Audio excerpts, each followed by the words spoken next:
Hello, happy campers. Hello, hello. Welcome back to the jungle at long, long last. Our great national drought is over. Spike here. Chris here. And the show is geeking out because Kevin Smith can't have none. Oh, it's been a long 3 weeks. Yes. Here at Casa del Sol, or whatever we want to call it out here. But here in Kentucky, we've been dealing with snow and ice and cold weather that won't friggin' stop. Yeah. Fun times. Now, when last we left our intrepid explorers here, we were saying goodbye to Betty White and good riddance to 2021 and hoping that 2022, because somebody on this show was stupid enough to open his big, fat, stupid mouth and hope that 2022 would work out better than 2021 did. And you pointing at me? No, I'm pointing at me. As a matter of fact, see, I've got my finger pointing right to myself. Well, technically, because I also thought. In short order, we had more lockdowns. And then we lost. Let's see, we lost Bob Saget. We lost Meatloaf. We lost Louis Anderson. We got Meatloaf died at 74 years old. Sidney Poitier died at 94. Bob Saget at 65, and Louis Anderson at 68. So 2022, you can stop teabagging us anytime you want now. And now news coming out that M&M's has a new transgender character. Have you seen this one? He identifies as a Skittle. So it's been a long year already. And we're just 3 weeks in. That's the worst part. Anywho. All right, so that was funny. As I said, 2022 has been off to a rough start. But we do have some business we need to finish before we get into your stack O stuff. Namely, your Geek Card. As everybody now knows, I took away your Geek Card back around Christmas time because you blew it on 90s trivia, you little... Oh, yes, I know. And she who must not be named kicked your hiney around the block on that. So as a result, you lost your Geek Card. And then on our last episode 3 weeks ago, we did Chris's, quote, best of 2021, end quote. And worst. I'll admit, you said it was best and worst. And you decided that better, even though 2021 movies ended on a really, really, really strong note. I mean, we got Ghostbusters Afterlife, which was, for me, the first true sequel to the original Ghostbusters, the first one that lived up to it. They did a heck of a job on that one. And Spider-Man No Way Home, which I had to admit, despite everything it had going against it, by golly, was just an absolute love letter to the fans. Yes. You said neither one of those. Both of them sucked pond water. Neither one stood up to the best movie of the year, according to Chris. I did not say that at all. ENCANTO. I said, my exact words were, it was a hard choice on which order to put these movies. Okay. Yes, I picked ENCANTO for #1 spot. I believe Spider-Man came in #2 and Ghostbusters came in #3. Now, again, my reasons for this is because ENCANTO was, it's original. It's different. It's like I can watch it, and so far I've watched it a dozen times. Same thing with Ghostbusters and Spider-Man. I can watch those a dozen times as well. But I can also nitpick on a couple of problems that I had with Spider-Man and with Ghostbusters. I couldn't with this movie. Also, even though I will watch these movies again, I will also say that there are certain scenes that I don't mind fast-forwarding through to get to the best parts. I can't with this one. That's why I went with ENCANTO as #1. Anyways, Are you through? Yeah, yeah, Are you done? yeah. Are you Okay, done I'm now? done. Have you finished making a mockery of Geeking Out? Hmm? Okay, okay. All right. I apologize. I have your geek card in my hand right here. And this is my poop wiping hand too. So, buddy, this is... Oh, come on. Yes, buddy. So, Had to put it in a poop hand. Gook. Never mind. Geeking Out. Getting your geek card back to you. Okay. I told you 3 weeks ago. I'm going to have to edit this thing, ain't I? Anyway, I don't care. I don't care anymore. 3 weeks ago, I said I would sit down and watch ENCANTO. And then the next time we got together to do an episode of Geeking Out, we would discuss it, and I would decide whether to give you back your geek card or not. Oh, boy. Here we go. Now, understand, at the time, I did not say that I had to agree that ENCANTO was the #1 movie of the year in order to get your Geeking Out, get your geek card back, okay? And it's a good thing, too, because... All right, let me say this. Something you have to understand when you're telling a story, it doesn't matter whether you're telling a story around a campfire or in 8K ultra high definition on a 20-foot vertical or a 20-foot diagonal screen. Doesn't matter how you're telling your story. You have to know your audience, because your audience is going to be bringing baggage in. Okay, your audience carries baggage with them everywhere. Emotional baggage, intellectual baggage, social baggage, okay, societal baggage. Your audience will bring baggage along with you, and I bring baggage with me because I've told people before, all y'all know, that when you talk to, if you've got a complaint about me, you have to go to my left because there's nobody to my right, politically, okay? So, with this, when the movie starts, what's the first thing we see after the opening? It's a Hispanic family trying to cross a river. Oh, good Lord. Pursued by a bunch of guys on horseback. I'm not saying that's the Border Patrol, but come on, we're crossing a river. Oh, my goodness. And guys are after them on horseback. Okay, so the daddy/husband of this family turns around, goes back, and disappears into the ether. I don't know what. They don't discuss that, I guess. They don't talk about Bruno either, for all that matter. But anyway. So, again, we're bringing baggage into it. So, instantly I'm on my guard, and I'm like, oh boy, it's going to be one of those movies. Now, hold on.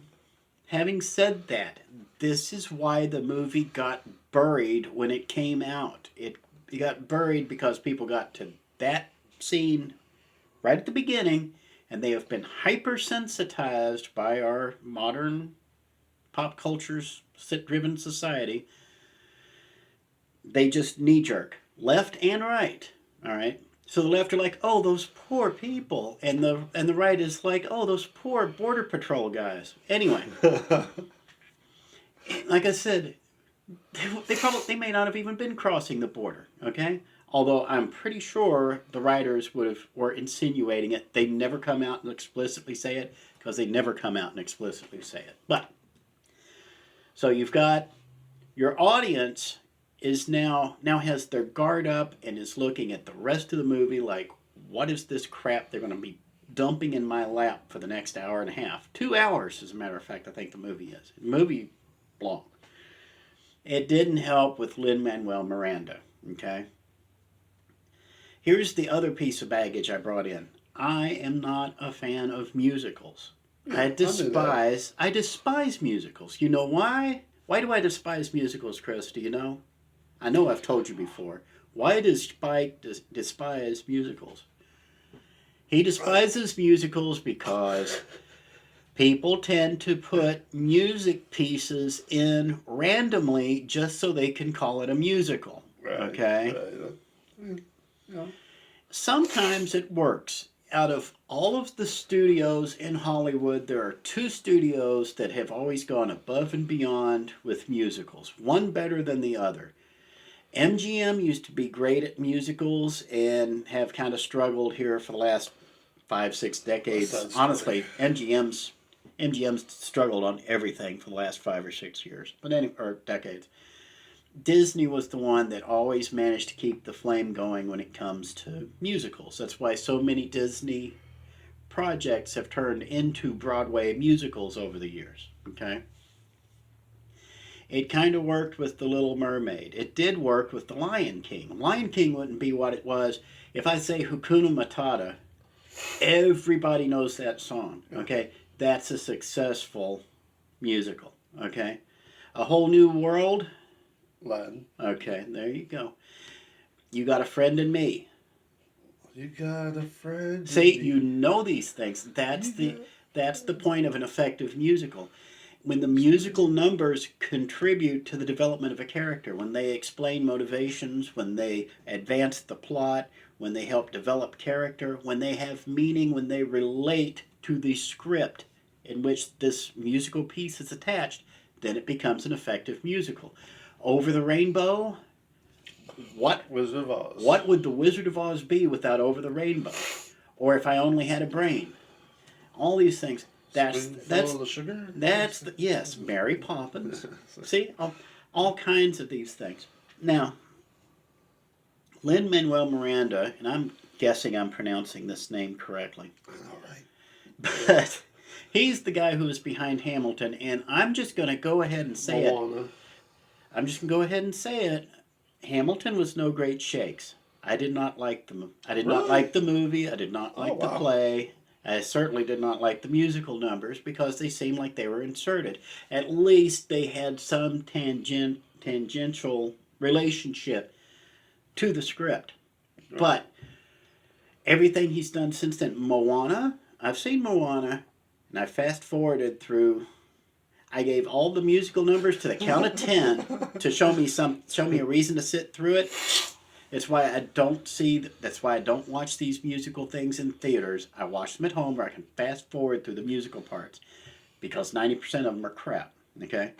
Moana, you can skip the musical parts and you still got the story. You know the story. Flat down. That's the problem with Encanto. I skipped every single musical number. I gave it to the count of 10 and then I skipped them. And I didn't miss a thing. Because I actually went back through and watched some of the musical numbers and gave it like a minute to see, okay, what am I missing here? Didn't miss a thing. Okay? You can say it sat there and expanded upon the plot. No, it did not. It didn't. You can catch everything you needed to know when I was fast forwarding through it. I could see the little motions on the screen and everything. I could tell what was going on. I didn't need the music. Okay, the music told me nothing. The music wasted time. What would have been, I think Encanto was like an hour and 35 or 40 minutes. It's like a 90 or 100-minute movie. I watched it in under an hour because I just skipped the music stuff and I got the story. Okay, and the thing is, the story is not bad. Once you get past the triggering at the beginning, which was put there, I think, on purpose. See, I never saw it like that. I know you didn't see it like that because, like I said, we each bring our own baggage to it, okay? I'm more politically active than you are, okay? That's why I brought that baggage in and I got triggered by it. But I recognized my triggering. I almost put the movie down. I was like, I can't do this. And I was like, no, I promised Chris I would watch it. So I did go through and I watched it, and I got to admit, it was better than I thought it would be. The grandmother, spoiler alert, the grandmother's a witch, okay? Yeah. Now. Yeah. And she, at the very end, she finally catches on, and everybody's happy, and la-di-da, and we get the happy ending and everything. I do not want to see this movie again, okay? Now, that's not necessarily saying it's bad. It's just the kind of movie, because there are certain movies I don't want to see again, okay? Some movies I can see again. I could watch Silence of the Lambs again. About once a year I can watch it. Psycho I can watch over and over, which kind of says something about me. But Unforgiven, I can't watch Unforgiven again. Okay, I can't put myself through that. I can't watch The Last House on the Left again, which is a movie that's been notorious here in our Geekin' Out archives. I enthusiastically recommend all adults see The Last House on the Left. It's not an easy watch. In fact, it's a very brutal watch. Watch it once and see just how far you can go with it because it's real hard to get through. I can see that movie once, and I have no desire to see it again because I can't put myself through that again.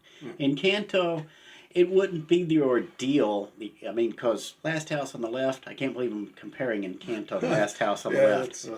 Last House on the Left is honestly an emotional ordeal. It actually hurts to watch. Okay? And if it doesn't hurt to watch, you probably need psychological mental help. Honestly, that's legit. Okay.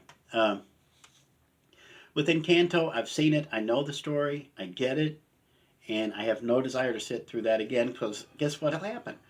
I'll zip through all the musicals again. So But hold on. Go ahead. Well, go ahead. What do you? All right. So though, but I know you haven't seen all the movies that I've seen, but Yes. in the Nor do I want to. top 3, where would you put it? 3? Maybe? I would put Ghostbusters Afterlife at number 1. And I gotta admit, it would be a little bit tougher to decide between Spider-Man and ENCANTO, but I'd probably give the edge to Spider-Man just because he doesn't have any musical numbers in that movie. So, fair enough. I mean, yeah. But having said that, I can concede why you would have considered it one of the best movies of the year. So, Chris, here's your geek card back, and hang on to this thing this time. Don't go around flubbing no 90s trivia stuff around me again, all right? But I can actually see why you would pick this as one of the best movies of the year. And let's be honest, Chris, and I think you would agree with me, that was not a very high hurdle to clear.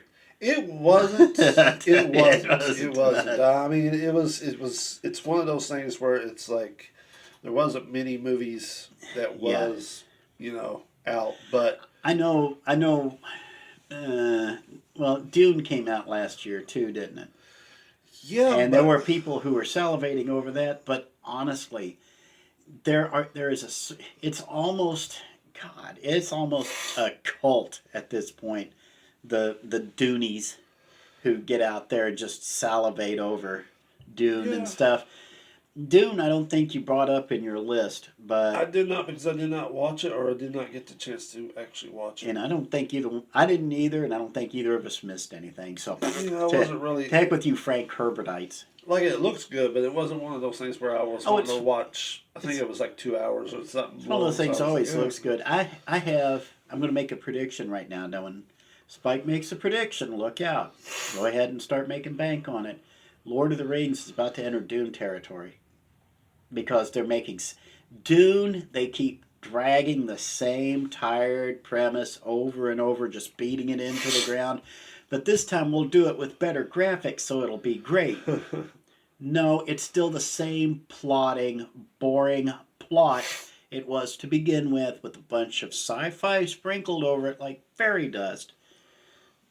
But ultimately, it's a terrible story. And terribly told. The only one that actually surprised the heck out of me, because I've always heard everybody talk about The Matrix. I thought that The Matrix had such a big fan base that I was like, oh yeah, this movie is going to sell like that, this movie is going to be big. Mm-mm. And nobody came to really watch it. And the ones that did, hated it. And I'm like, wow. That shocks me. Well, this is another topic for another time. Yeah, we don't need to get into it because people will drive a franchise into the ground. They are currently driving the Lord of the Rings into the ground over at Amazon. Okay, because they're finding excuses to keep perpetuating it. Look, Peter Jackson did the trilogy. That was awesome. Yeah. I'll even take The Hobbit, although it should have been done in 2 movies instead of 3, if you absolutely had to. But hey, that's here or there. To be honest, I like the Ralph Bakshi's treatment of The Hobbit better than Peter Jackson's treatment of it. Even though I do adore me some Sherlock alumni. But anyway, sure.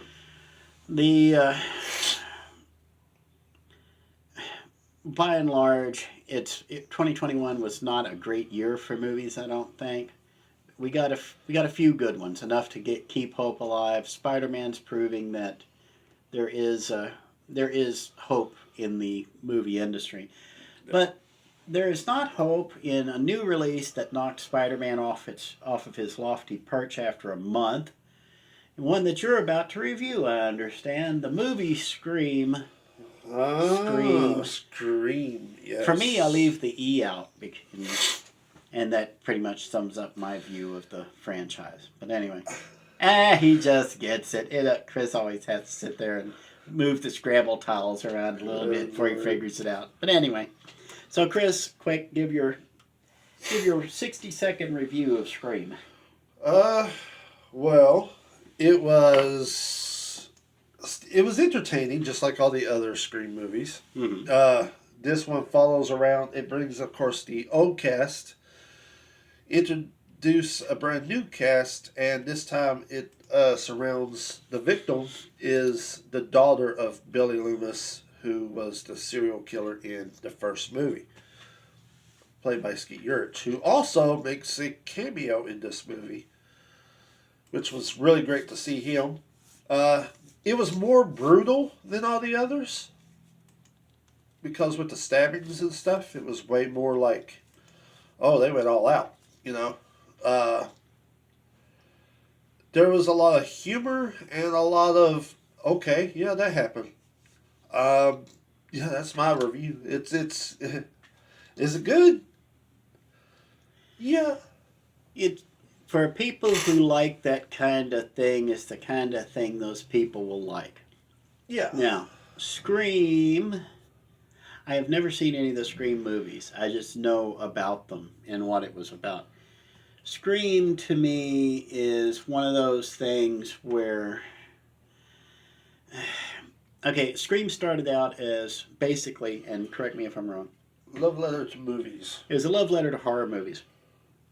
Because everybody in the movie, all the potential victims in the movie, had seen horror movies and knew the tropes and stuff that were involved. Yeah. Which was an awesome concept the first time. And it actually had some legs to it. You could get a second movie out of that, yeah. And they did a good job. And then it went goofy. And then they did a third. And a fourth. And then a fourth. And a fifth. You cannot continue to push these things out because you're not as clever as you think you are, okay? Think about it this way on Scream, okay? How many Friday the 13th movies did it take until they made Scream? Well, a bunch. True. All the Friday the 13th, all the Halloween movies, except for Halloween 3, which I think was way undervalued. And all the Nightmare on Elm Streets and all those horror movies, all those slasher movies, it was gore porn, okay? It's what they call gorn, okay? And Scream, because it was an updated take on the slasher thing, on the whole slasher genre, it was an interesting idea, and I think Wes Craven was involved with the first Scream, right? He did them all, except for this one. Okay, so and Wes Craven has been involved in the horror movie industry for years, so he's the one who can actually has the qualifications to preach on it. This one, from what I understand, is not so much poking fun at the tired old tropes in horror films. They're looking at the tired new tropes in online criticisms and reviews like we do. And so the killers are doing this in order to try to get a remake made. So they're doing a remake of the original movie in order to get a remake done of the original movie. And that's what they think that's what passes for clever in 2022. Yeah, okay, pretty much. The killers are not really that smart. And neither are the producers or the writers of this movie. Scream is a movie that shows that this studio has nothing left in the tank. It's a cash grab. Oh, and by the way, we're going to insult our audience while we do it. Way to go, guys! You just win the pony on that one, I'm sure. But it's just one of them things where you're just... waiting for these things to come to it. Chris is trying to get me sick again. No. No. No. You could hear him in the background, but sorry. now I'm looking at Chris's list right now. He keeps cards. I need to start writing things down as I think of them. But one of the things one of the news items you have was something that somebody on this show called. What was it? It wasn't even that long ago. It was like what, 2 months ago. It was a remake of Quantum Leap. It wasn't that long. Yeah, it wasn't that long ago. I was talking about how to remake Quantum Leap, and they're doing it. And that's exactly what they're doing. Which I said, hey, you guys can take these ideas for free, but it would be nice if you'd, kick me back like a couple of months of free streaming or something. But anyway. So anyway, what do we know about this reboot so far? That it's NBC that is so far all they did was greenlight the pilot. So I guess whatever the pilot turns out to be,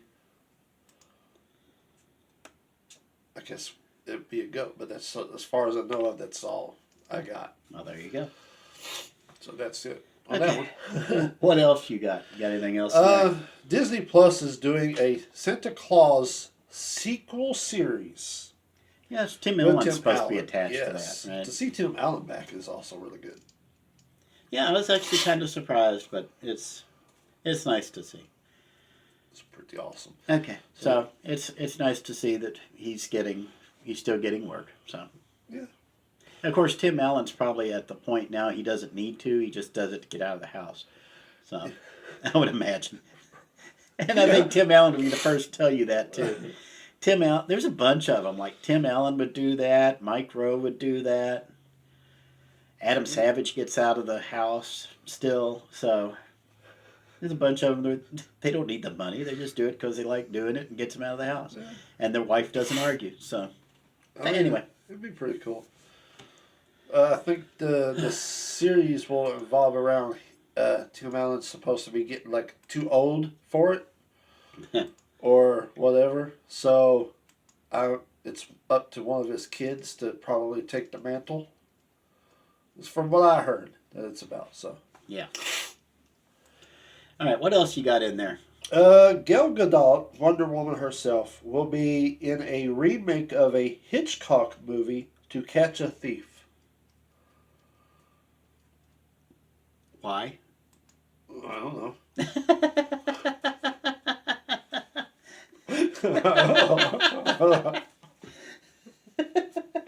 I mean, why not? Right? You all please leave the Hitchcock movies alone. Hitchcock did it much better than you ever will. Okay. Now, do know that they're coming out that not Murder on the Orient Express. It's Death on the Nile that's coming out. Yes. I know that's near and dear to your heart because it's.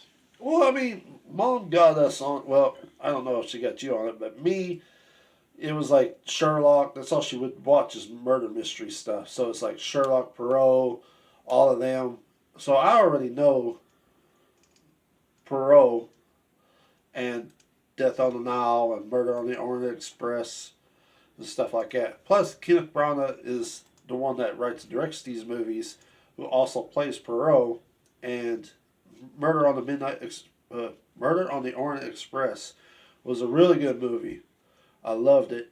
I loved how he portrayed Poirot, especially his humorous side, because it's like he has that what is it called I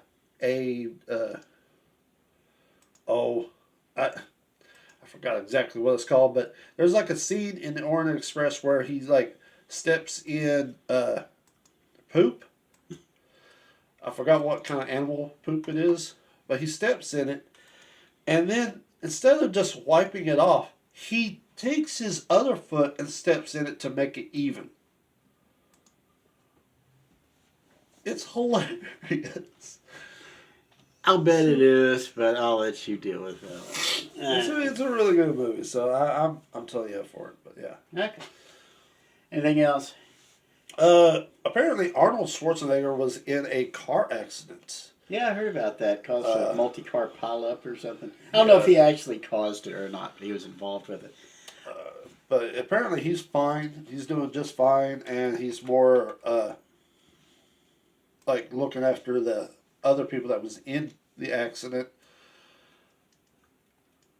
who apparently has some injuries and stuff like that. But yeah, How old is Arnold Schwarzenegger? I mean, he's like what 70, 60 something. he's up there, I know, and I'm trying to see what 74. 74. Yeah. Okay, I'm gonna. Here we go. I'm gonna say something. Okay. I've said this before, actually, but this is something that belongs more over on the chore of duty, which, by the way, we're finally going to be doing an episode of that this week, so stand by. That'll be coming. I've said for a while that with people living longer and longer, their brains are not always keeping up with them. I've said for a while that once you start collecting Social Security, you need to start doing updated driver's testing. In other words, you got to do a roads test in order to keep your driver's license. And I know I get that look from everybody. It's like, how dare you, sweet cheeks. So are you saying that Terminator started this Yes. car accident? So I'm not saying he did it on purpose. I'm saying once you get past the age of 65, your reflexes are already mostly gone. Okay? And in California, especially where half the people are idiots and the other half are insane, Sure. you need to be you need your wits about you, and you need to have your reflexes like real tight, or else you're going to get involved in a multi-car pileup, okay? But I've said before, I'll say it again, you need to take a road test again at 65, again at 70, and then at 72, 74, and then once you hit 75, every year after that. At least once a year to prove you aren't going to kill anybody. And like I said, with all the boomers getting older and older and losing it more and more with every passing day. And I'm saying this as a 50-year-old guy who's going to be dealing with this shortly enough. There may be a time you have to take the keys away. So, kids, pay attention to your parents. If Dad keeps backing into the mailbox, how many women with baby strollers has he backed into that you don't know about? Okay. So anyway, wow. Just saying. But wow. This week on the chore duties.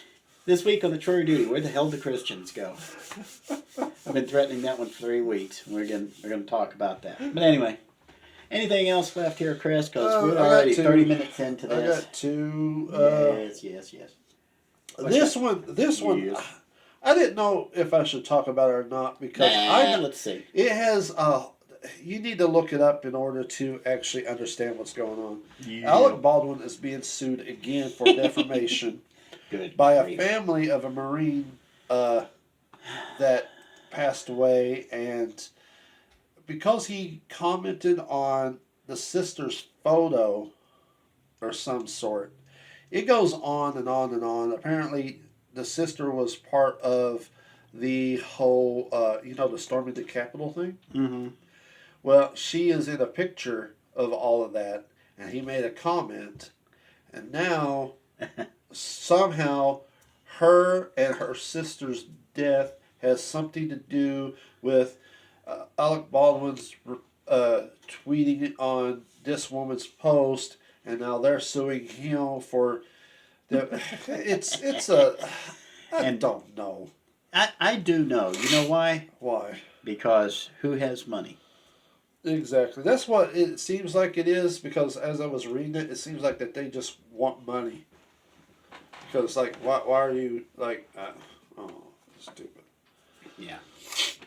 Anyway. So what else you got? Big news. Microsoft buys Activision Blizzard for $68.7 billion.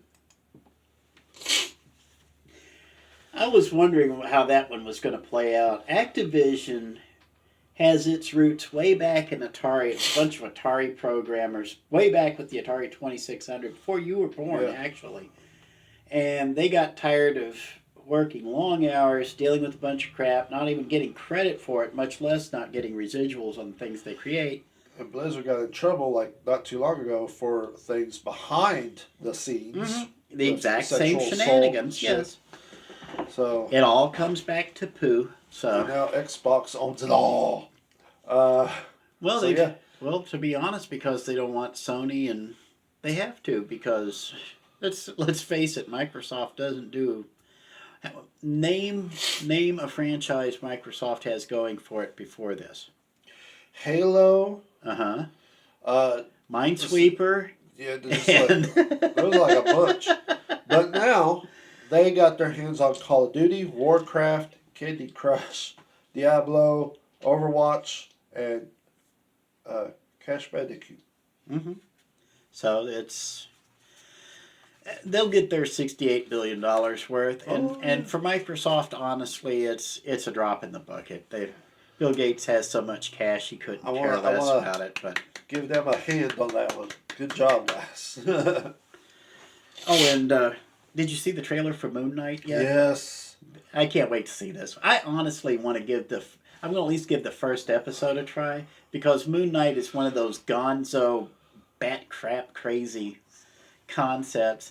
I've told you before, it's almost like a Batman, but in kind of like a crazy schizo Moonlight type of thing. It's hilarious, but this is going to be fun. So I can't wait to see that. And we've got Black Adam toys are starting to appear. Did you see the one about Sabbath? Black Adam the Black Adam movie is coming. McFarlane Toys has released a list of action figures and stuff that they're going to put out and to go with the movie. These will be coming out in June 2022. The movie's going to come out in July. Yeah, Black Adam in his old costume, Black Adam in his new costume, but you'll also see Atom Smasher from the JSA. You'll see Dr. Fate, Cyclone, and Hawkman, and there'll be a Sabbath Mega Fig. Now, the Mega Fig is where you get bits and pieces and the other characters, and you assemble them together and make a great big character. So, Sabbath is going to be the villain in this, apparently.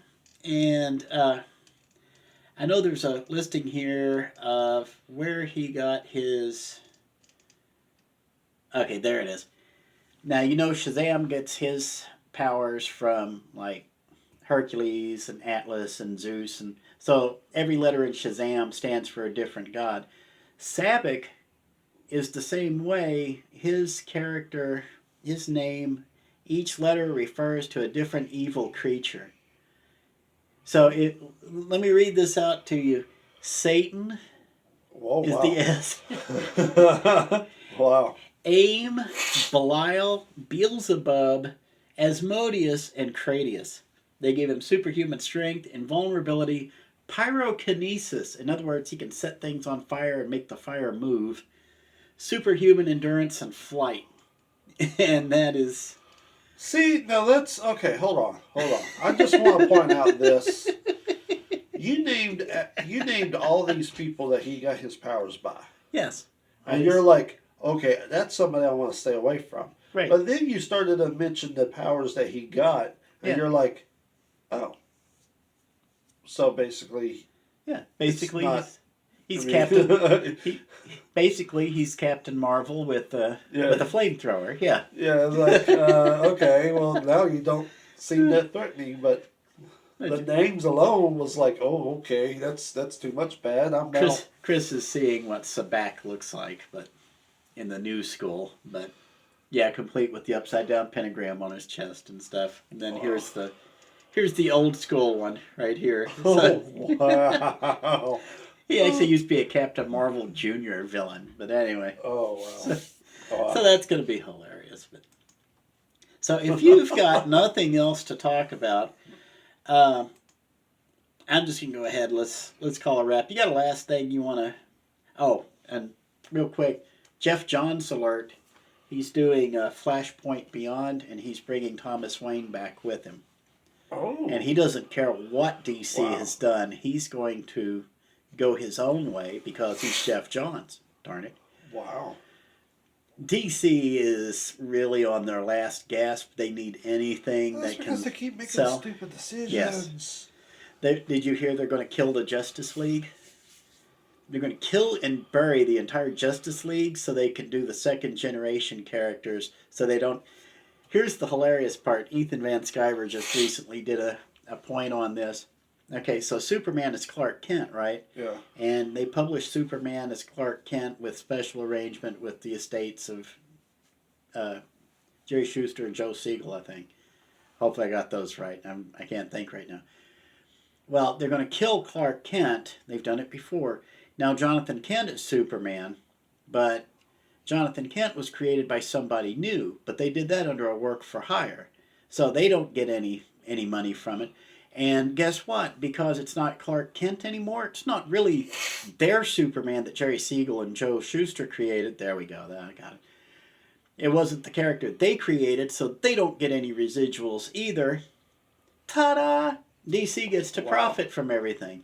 And that's why Batman's not Bruce Wayne anymore. It's some black guy. So they don't have to pay the guys who created Black Batman because they created them under work for hire. Now they don't have to pay Bob Kane and Bill Fingers' estates anything either. And they did this with The Flash. They're doing it with Wonder Woman. They're doing it with everybody. Huh. So I'm all for Jeff Johns coming back. And, of course, the social justice warriors are furious because they all hate Jeff Johns. I've said it before. I'll say it again. # I stand with Jeff Johns. And I will still read Jeff Johns' tea leaves over anything else, any other direct the rest of these guys come up with. So, just doing a quick look and making sure I've got everything. Okay. So, Chris, if you have nothing else, you got a last word you want to get in before we wrap this episode? Because we still got to record an episode of The Shore of Duty. But